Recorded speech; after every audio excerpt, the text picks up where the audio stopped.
سلام علیکم دوستان عزیز. کدومی که بلیت ارزان در کره مرحمت با پای شهنازه زنگ زنید. بسیار کمپانی باورناک است. زیاده از 10 سال می شود که در خدمت مردم مهاجر است. با نرخ ارزان در 5 دقیقه بلیت گرفته می دهد. با تمام دنیا بلیت هست. مرحمت به همین رقم های واتساپ مراجعت کنید. زنا اوقات بیو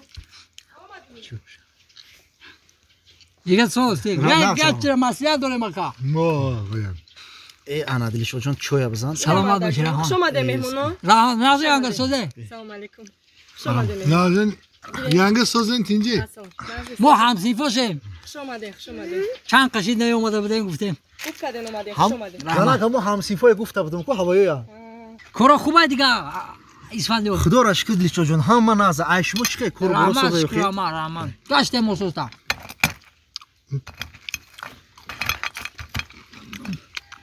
کم فقط باید بالان میگم که تو ای مرغ خونگی باشه.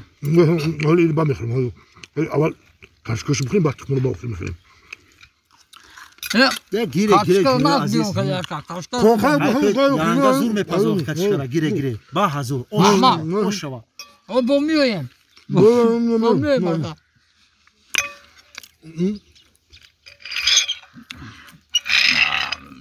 تو پلنگ همین میگن که در ترکیب تخم تاجیکی میگن که تمام ویتامین و کالری ها هستن. همین خلاص همه مرغ تاجیکی رو تخشه میگی؟ تخمشه. درست میگی. او گفتگی تو ماهیه کالسی بسیار داره میخوری زونا دور میشه. لیکن گوش کده که اگر میگن که همه تخم آدم خراب رنگ ما بوده نیم کلاژن همه آدم بخوره ویتامین دار میشه بوزبالا میشه. اگه هوای میگم مرام رنگ شما فاربه شوم همه تخم ما بخورم چی گفتی همین را که گوش ایجی بیا ایره راست گفتی نه درسته با شرطی که امری برات بدگی کو سیر باشه.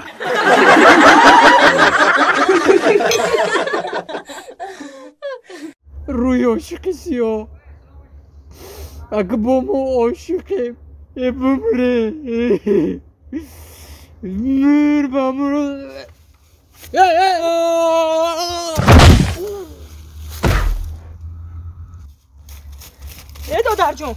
دودر جون ای دودرک ای یا گاریا اوه چی پاجون چیکار ای نمیدونم من خطی گذاشتم در همین زمین تنق خوابم. ای بچه ها سوزا نمیدونم کو بین نفس کشیسته ای هو کشیسته هرچی ای دستش کار فرمون ای چورا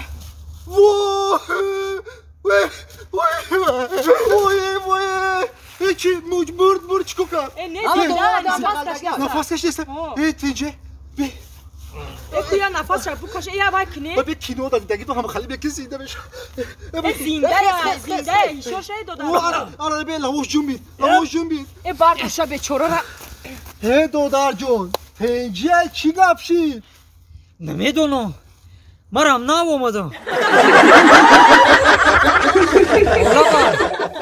این آمده سنگ شده ای